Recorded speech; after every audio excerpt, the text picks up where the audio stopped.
ଆଜି ଏହି 8ଟି ଜିଲ୍ଲାକୁ ୟେଲୋ ୱାର୍ଣ୍ଣିଂ ଜାରି କଲା ପାଣିପାଗ ବିଭାଗ। ଘଡ଼ଘଡ଼ି ସହ ହେବ ପ୍ରବଳ ବର୍ଷା। ଓଡ଼ିଶାରେ ପ୍ରବଳ ବର୍ଷା ସମ୍ଭାବନା। ଦକ୍ଷିଣ ଆଣ୍ଡାମାନ ସାଗରରେ ଏକ ଲଘୁଚାପ ସୃଷ୍ଟି ହୋଇଅଛି, ଯାହା 24 ତାରିଖରେ ଅବପାତରେ ପରିଣତ ହେବ ଏବଂ ଏହା ପ୍ରବଳ ବର୍ଷା ଆଣିବାର ସମ୍ଭାବନା ରହିଅଛି। ପାଣିପାଗ ବିଭାଗର ସୂଚନା ଅନୁଯାୟୀ ଓଡ଼ିଶାରେ ପୁଣି ବାତ୍ୟା ଆସିବାର ଆଶଙ୍କା ରହିଅଛି। 25 ତାରିଖରୁ ବର୍ଷା ହେବାର ସମ୍ଭାବନା ରହିଅଛି ଏବଂ 8ଟି ଜିଲ୍ଲାରେ ଘଡ଼ଘଡ଼ି ସହ ବର୍ଷା ହେବାର ସମ୍ଭାବନା ଆଞ୍ଚଳିକ ପାଣିପାଗ ବିଭାଗ ପକ୍ଷରୁ ସୂଚନା ଜାରି କରାଯାଇଅଛି।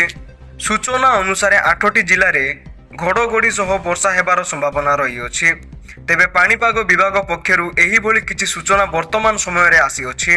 ପ୍ରାୟ 8ଟି ଜିଲ୍ଲାକୁ ୟେଲୋ ୱାର୍ଣ୍ଣିଂ ଜାରି କରାଯାଇଅଛି। ତେବେ ବର୍ଷା ସହିତ ସେହି ସବୁ ଜିଲ୍ଲାରେ ବଜ୍ରପାତ ଓ ଘଡ଼ଘଡ଼ି ମଧ୍ୟ ହୋଇପାରେ। ତେବେ ଯେଉଁ 8ଟି ଜିଲ୍ଲାକୁ ୟେଲୋ ୱାର୍ଣ୍ଣିଂ ଜାରି କରାଯାଇଅଛି ସେହି ସବୁ ଜିଲ୍ଲାଗୁଡ଼ିକ ହେଉଛି ସୁନ୍ଦରଗଡ଼, କେନ୍ଦୁଝର, ମୟୂରଭଞ୍ଜ, ଅନୁଗୁଳ, ଦେବଗଡ଼, ଢେଙ୍କାନାଳ, ଯାଜପୁର, ରାୟଗଡ଼ା, କୋରାପୁଟ ଓ ସମ୍ବଲପୁର। ତେବେ ଏହି ଜିଲ୍ଲାର ଲୋକମାନେ ଆଗରୁ ସତର୍କ ହୋଇଯିବା ଉଚିତ। ତେବେ ଆଜି ଓ କାଲି ବର୍ଷା ସହ ଘଡ଼ଘଡ଼ି ବଜ୍ରପାତ ରହିବ। ଭୁବନେଶ୍ୱର ଆଞ୍ଚଳିକ ପାଣିପାଗ ପକ୍ଷରୁ ଏହି ପାଣିପାଗ ସମ୍ପର୍କିତ ସୂଚନା ମିଳିପାରିଅଛି।